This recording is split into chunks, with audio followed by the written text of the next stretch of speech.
tal amigos? ¿Cómo están? Bienvenidos a su programa Verdades Divinas. Les saludamos el doctor Salvador Tomasini. Hola amigos. Emita Martínez. Hola. Y su servidora Alejandra López. Bueno, pues vamos a comenzar con las preguntas. Y la recomendación que siempre hemos tratado de hacer. Esperamos que preguntas sobre la divina voluntad. O sea, sobre el tema, sobre el cómo llevarla adelante, sobre qué es lo que Jesús quiere darnos a entender en algunos, pues, de los fragmentos de sus dictados, de sus escritos. Ojalá y que no tengamos que ese tipo de preguntas sobre la vida personal de cada quien. O sea, la divina voluntad no es remedio para solucionar problemas.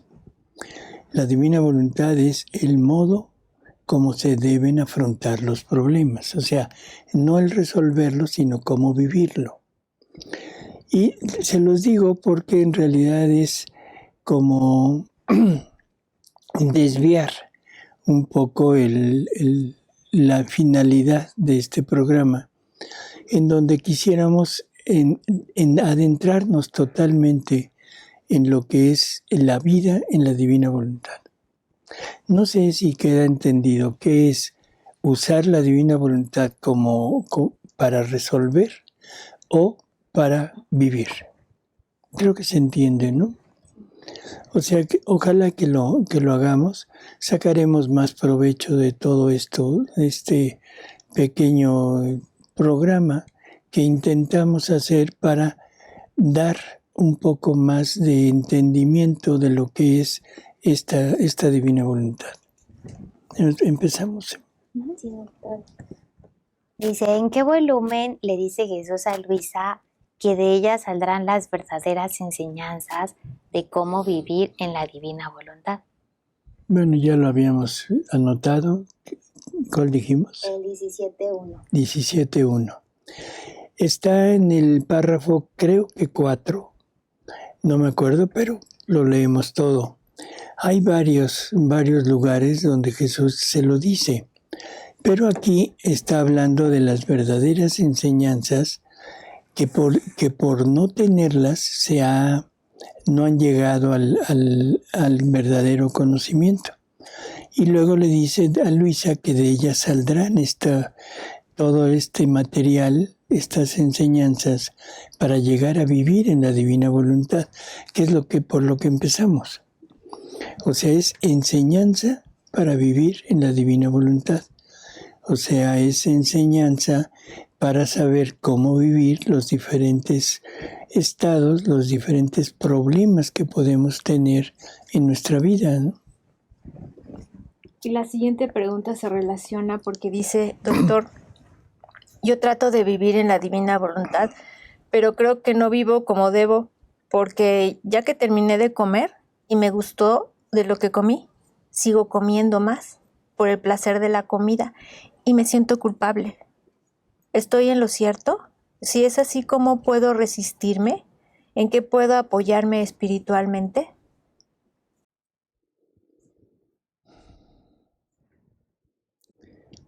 Habría que distinguir si se come simplemente por el gusto o se come por gula. Si lo que nos lleva a comer de más de aquello que nos gustó es por gula, o sea que ya estamos satisfechos, pero quiero seguir comiendo de aquello, ahí creo que definitivamente es una falta, es un pecado, y eso me dificulta poder llegar a vivir en la divina voluntad.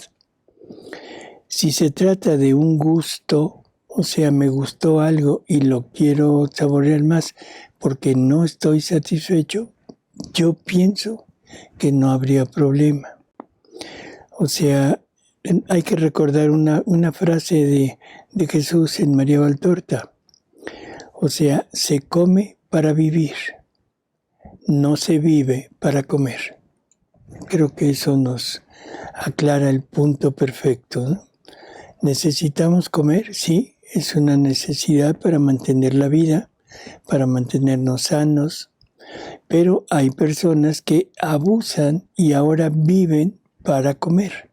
Ahí sí definitivamente ya no, porque es un pecado capital que es la gula. Cuando se dice que quien toca a Conchita Cabrera toca el verbo, ella vivía en la divina voluntad, por lo tanto nosotros también somos Jesús.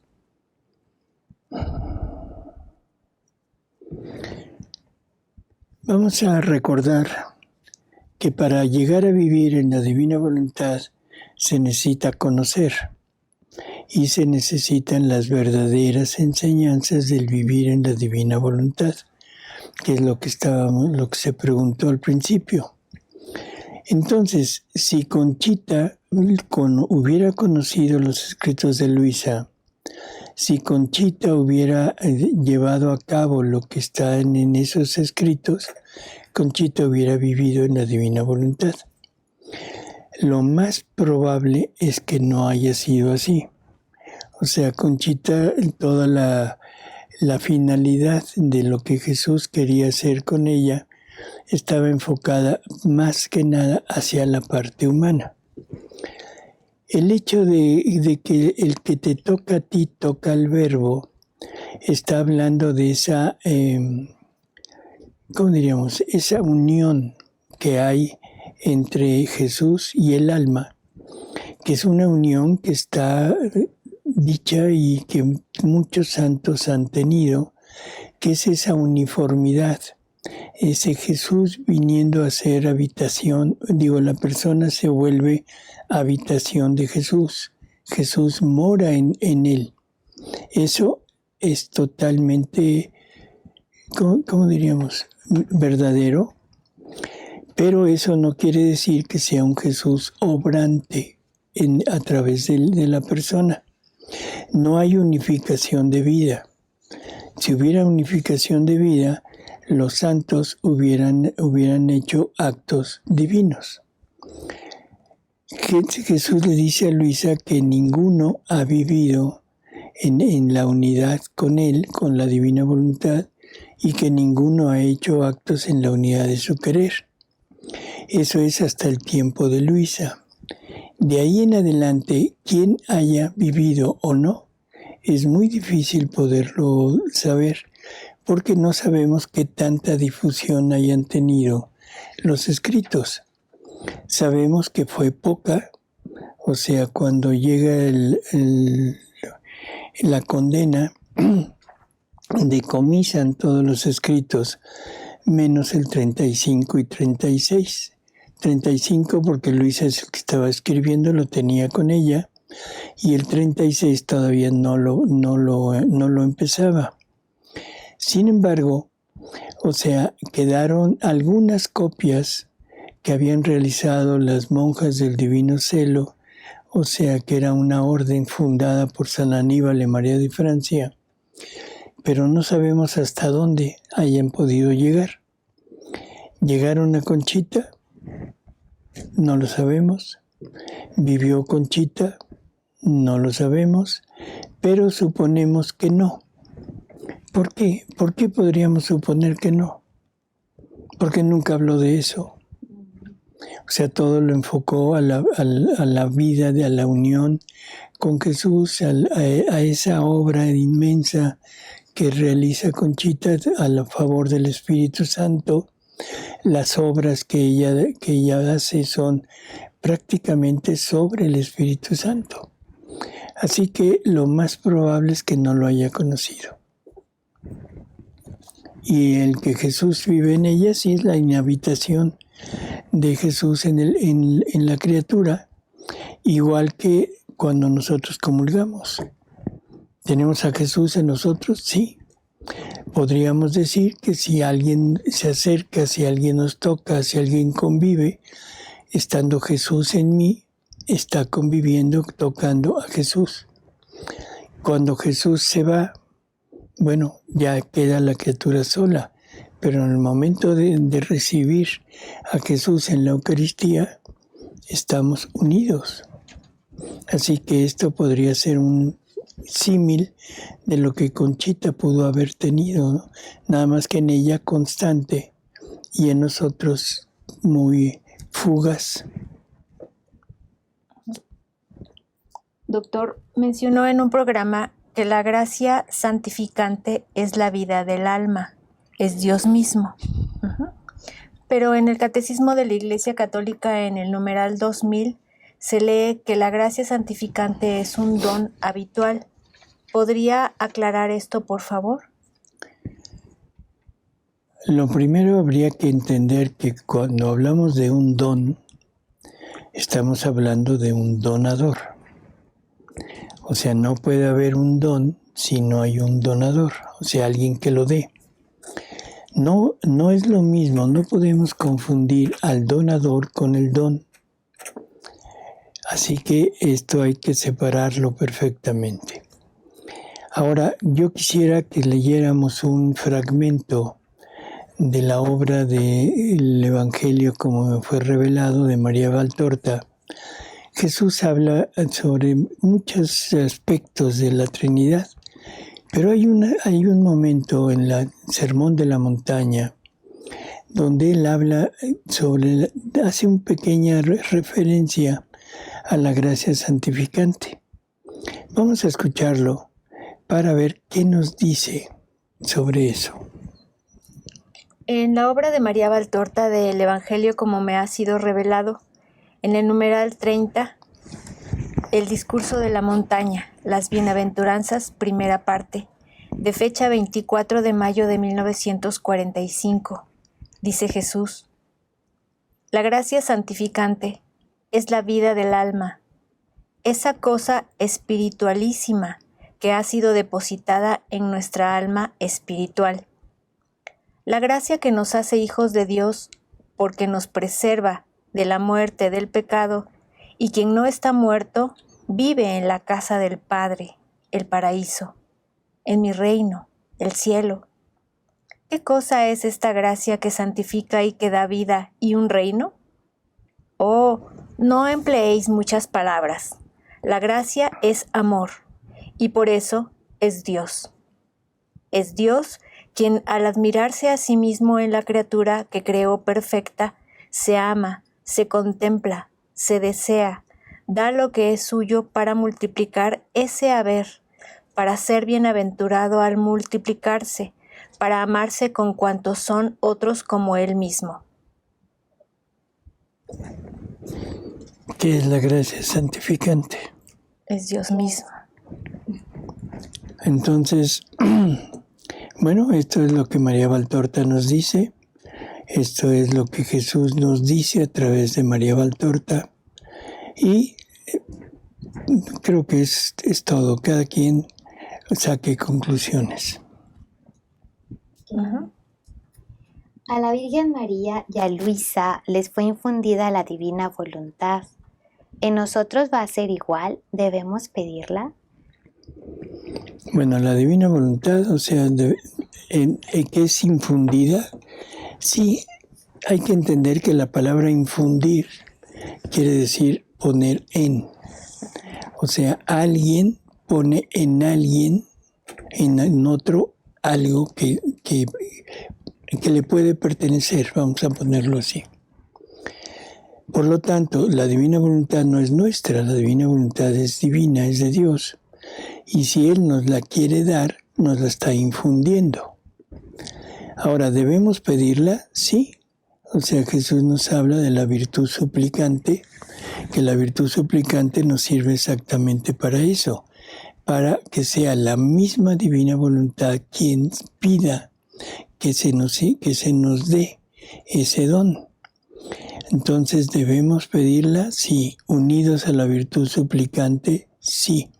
Y en el momento que Dios lo decida, que lo va a decidir cuando yo esté dispuesto, cuando yo esté total y absolutamente en la certeza de que quiero renunciar a lo mío para tener lo que la divina voluntad contiene, en ese momento me la van a dar o me la van a infundir, como lo queramos decir.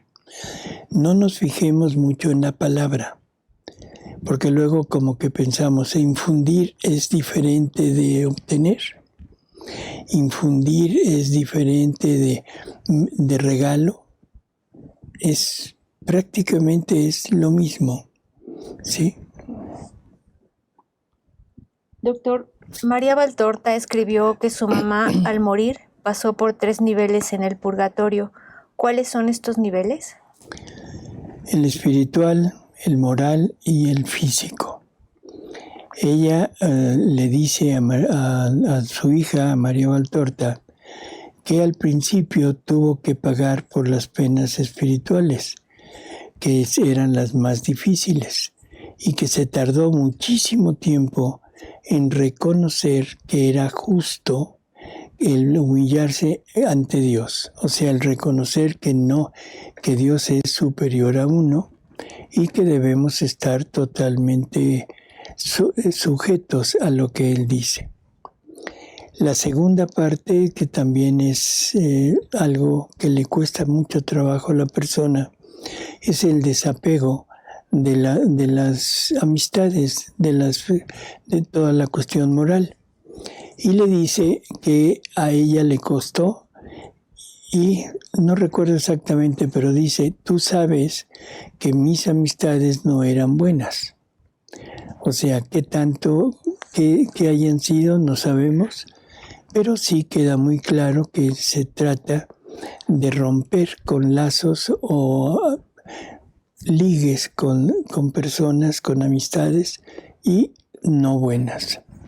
Y la tercera fase, que es la carnal, en donde le dice que ya nada más le falta purgar las faltas de la carne, pero que esas son las más sencillas y que ya pronto saldrá del purgatorio, ¿no?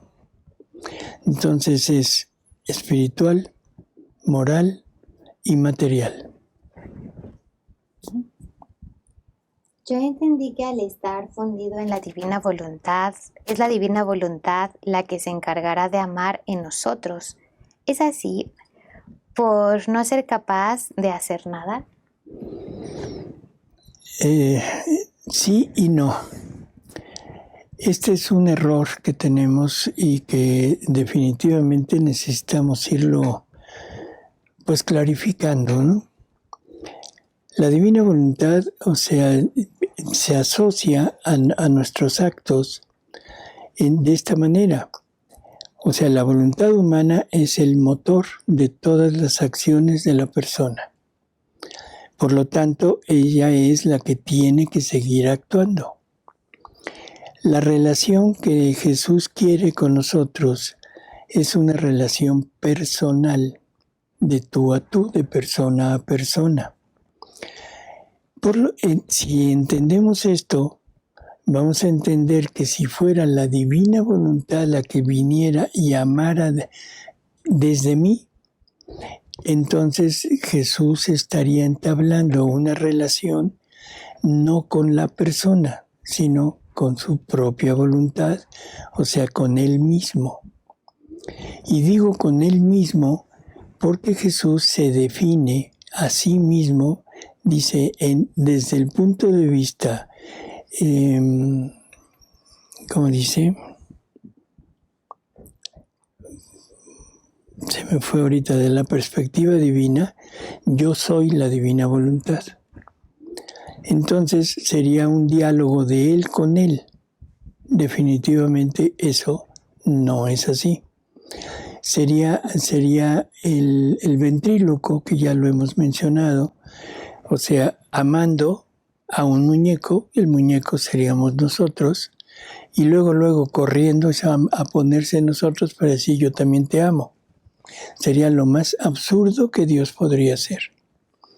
Es la voluntad humana que es lo que hace que la persona sea individual, quitando todo lo suyo en cuanto a atributos que ya hemos hablado, que son las miserias y las virtudes.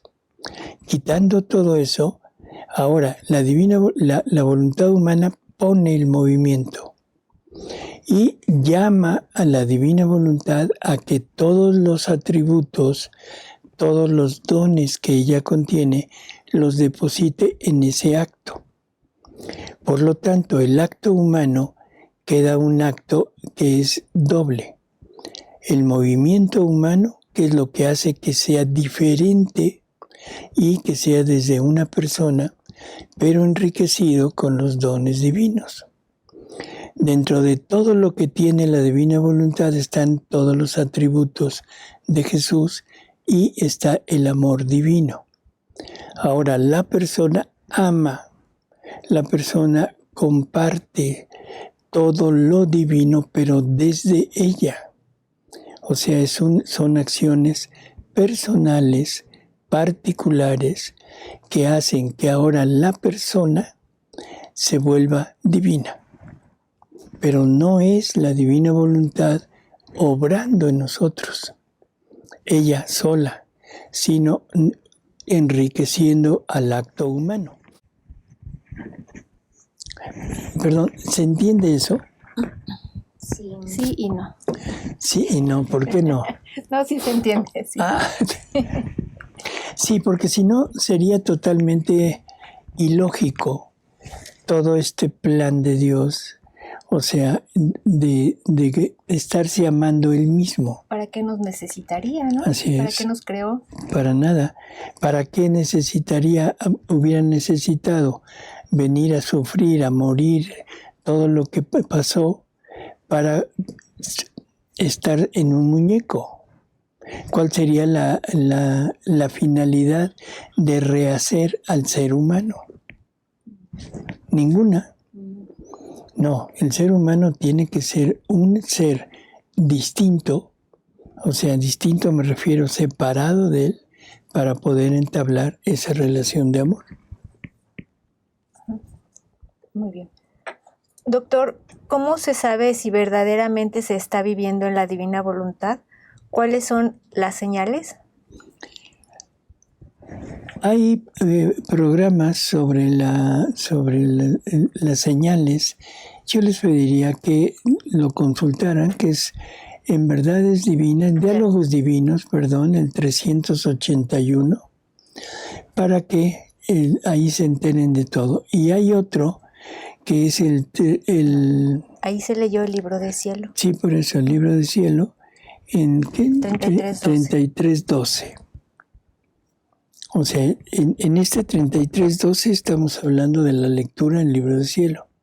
Y el programa donde se habló de eso es el 381. Muy bien. Doctor, ¿qué función tienen las indulgencias plenarias y ¿Las qué? parciales? Indulgencias plenarias y parciales en la divina voluntad. ¿Son necesarios los sacramentales como el escapulario de la Virgen del Carmen? ¿Qué función tienen?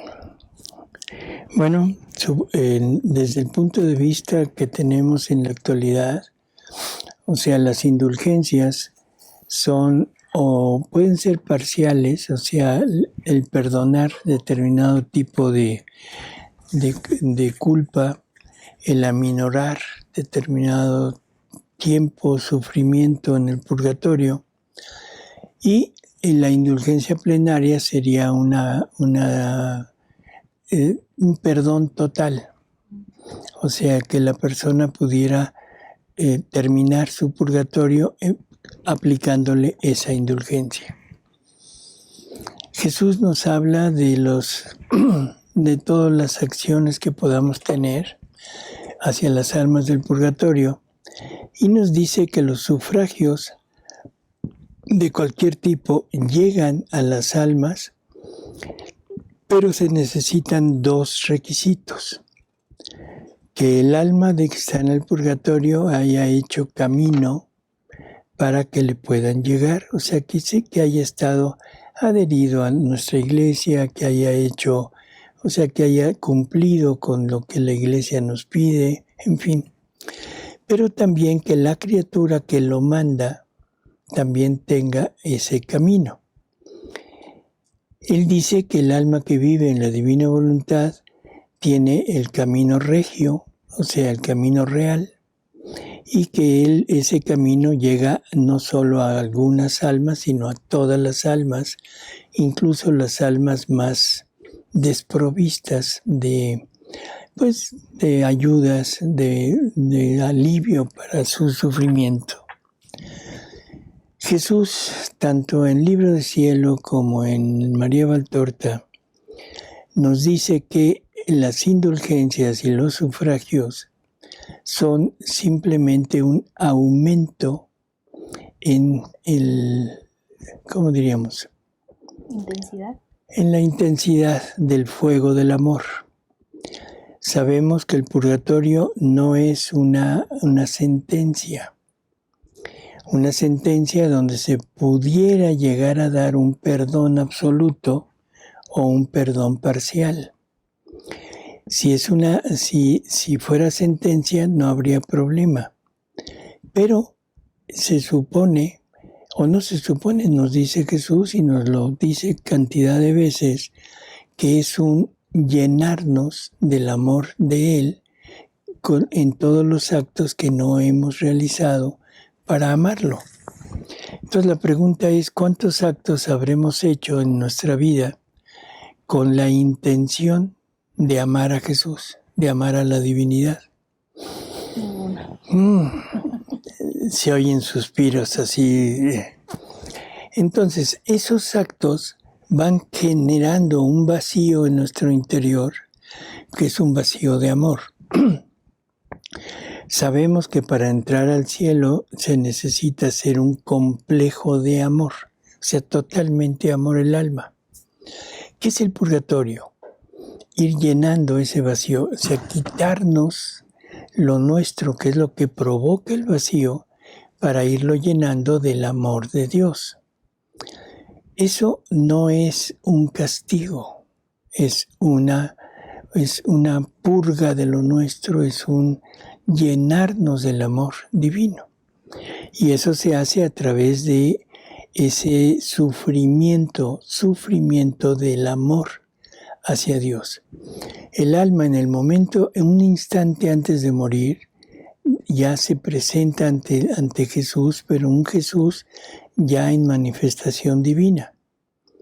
Lo llena de amor, le explica todo, lo dota con una razón adecuada y el alma dice sí.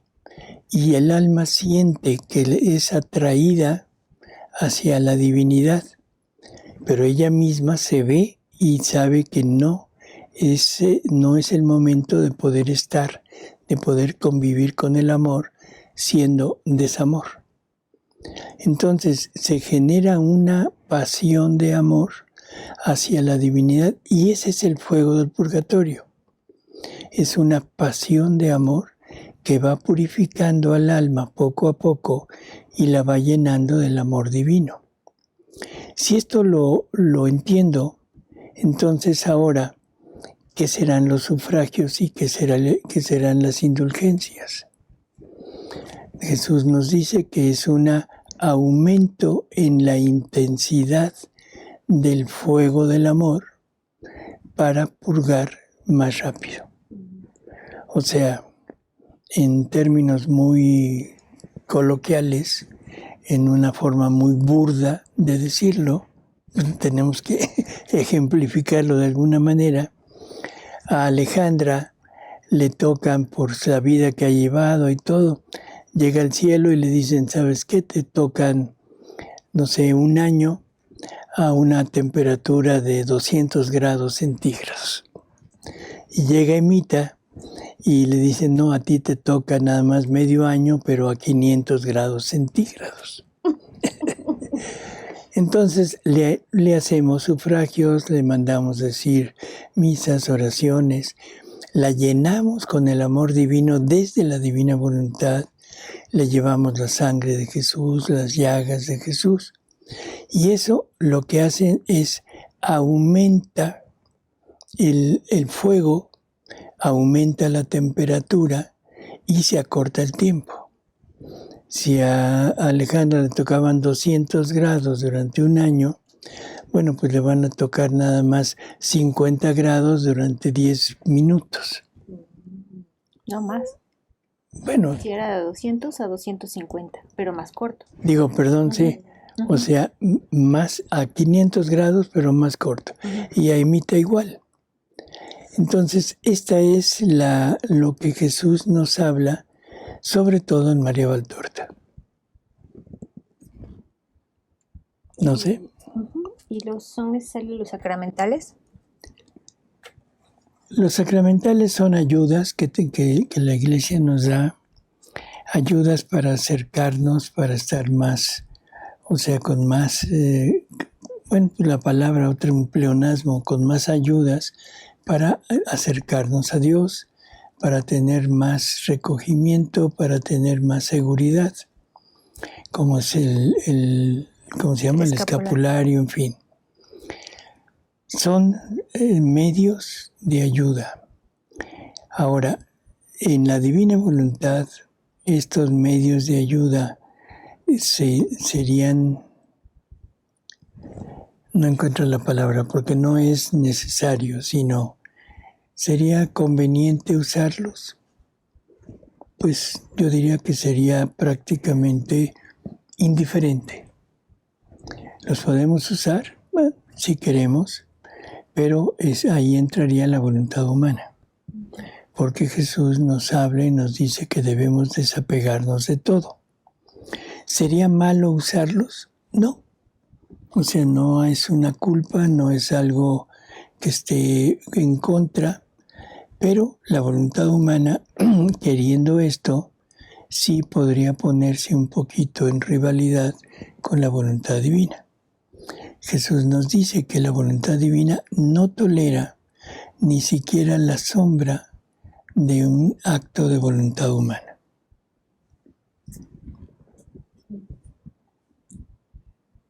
Bien. Y son, pues, podríamos decir que está incluido dentro de las devociones. Y esto en la lectura 6, en el libro 6, la lectura 55, nos da un pequeño indicio de esto. Muy bien. Terminamos, doctor. ¿Ya?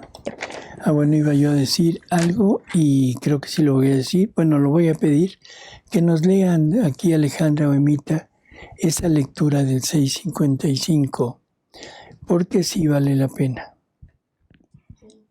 Lectura 655, julio 31, 1904.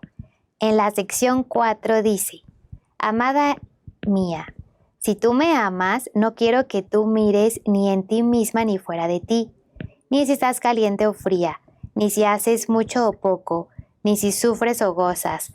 Todo esto debe ser destruido en ti, y solo debes fijarte si haces cuanto más puedes por mí y todo por agradarme. Los otros modos, por cuán altos, sublimes y laboriosos, no pueden agradarme y contentar mi amor. Oh, cuántas almas falsifican la verdadera devoción y profanan las obras más santas con la propia voluntad, buscándose siempre a sí mismas. Y si también en las cosas santas se busca el modo y el gusto propio y la satisfacción de sí misma, se encuentra a sí misma, huye Dios y no lo encuentra. Creo que es claro lo que está diciendo, ¿no? Se falsifica las devociones cuando el alma busca cosas propias para sí mismo. Si el alma busca una protección, si el alma busca algo de beneficio personal, definitivamente está profanando esta parte, ¿no? Muy bien. Terminamos, doctor. Bueno, pues le agradecemos a Alejandra, Gracias, doctor. a Emita Gracias, doctor. y a ustedes, amigos. Gracias, Paris. Gracias y les mandamos saludos a... De veras se me olvidó París, perdón. Gracias, Paris. Gracias a París. Y les Qué agradecemos. bueno que es así. Sí, les agradecemos a quienes nos escribieron de Zacatecas, Texas, Argentina, Tijuana, Ecuador, España, Colombia, Michoacán, Portugal, Reynosa, Monterrey, Toluca, Jalisco, El Salvador, Paraguay, Canadá, New Jersey, Panamá, Manzanillo, Chile, Alcaldía Benito Juárez, San Luis Potosí, Chihuahua, California, Londres, Miami y Tlaxcala. Gracias amigos, hasta la próxima. Hasta luego amigos.